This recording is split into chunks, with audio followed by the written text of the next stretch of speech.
சேலத்தில் உள்ள தனியார் கல்லூரியில் நடைபெற்ற நிகழ்ச்சியில் திருக்குறள் மூலமாக பரதநாட்டியம் விளக்கப்பட்டது. இதில் கலந்து கொண்டு மாணவிகளிடையே பரதநாட்டியம் ஆடிய திருநங்கை பத்மஸ்ரீ நர்த்தகி நட்ராஜ், குழந்தைகள் தங்களது நேரத்தை இப்படியான கலைகளுக்காக பயன்படுத்த வேண்டும் என்றார். மேலும் சமூக வலைதளங்கள் மூலம் குழந்தைகளுக்கு ஏராளமான ஆபத்துகள் இருப்பதாகவும் கவலை தெரிவித்தார். ஒவ்வொரு விழிப்புணர்வு உரைகள்லையும் நான் இதை பகிர்ந்திருக்கிறேங்க. இன்றைக்கு ஏஐ காலம்னு நம்ம இப்ப சொல்லிட்டு இருக்கோம்.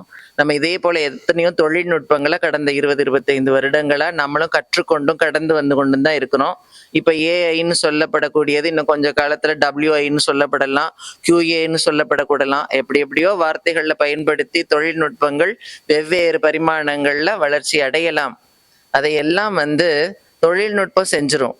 ஆனால் ஒரு அழகான கலை வடிவத்தை ஒரு உயிருள்ள பொருளால தான், அதோட புலன்களால தான் உருவாக்க முடியும்.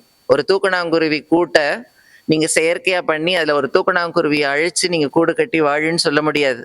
ஒரு தேனீக்கு நீங்க கூடு கட்டி கொடுத்து அந்த தேனி கூட்டுக்குள்ளார நீ போய் இருன்னு சொல்றதை விட அதுக்கு ரொம்ப நல்லா தெரியும் தான் கட்டி கொள்ளக்கூடிய கூட்டிற்கும் செயற்கையாக உருவாக்கப்பட்ட கூட்டிற்கும். அதுபோலதான் இன்றைய மாணவர்கள் எல்லாரையுமே இந்த கலை புலனொடுக்கத்தை கொடுக்கக்கூடியது. அவங்களோட அந்த 5 புலன்களையும் ஒரு புலனுக்குள்ளார ஒடுக்கினால்தான் ஒரு அழகான நடனமோ இசையோ ஓவியமோ சிற்பமோ பிறக்கும்.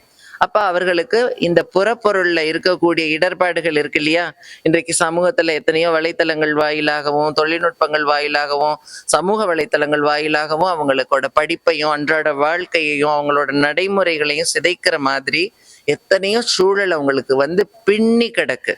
அதுக்கு காரணம் இந்த சமூகம் தான், அவர்கள் இல்லை.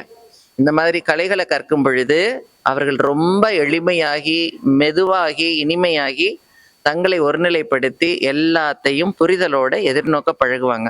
அதை இந்த கலை மாத்திரம்தான் கொடுக்க முடியும்.